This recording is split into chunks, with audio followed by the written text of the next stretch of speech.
आज मी तुम्हाला रक्षाबंधन निमित्त 2 शब्द बोलणार आहे। रक्षाबंधन हा आपला भारत देशातील अत्यंत महत्त्वाचा सण आहे। हा सण दरवर्षी श्रावण महिन्यातील पौर्णिमेला साजरा केला जातो। रक्षाबंधन हा सण बहीण भावाच्या प्रेमाचा सण आहे। या सणाला बहीण आपल्या भावाच्या मनगटावर राखी बांधते। ती मनोमन भावाच्या सुखी व निरोगी जीवनासाठी प्रार्थना करते। भाऊ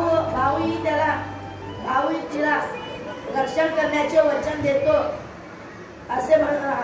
एवढं झाल्यानंतर भाऊ बहिणीला भेट वस्तू देतो।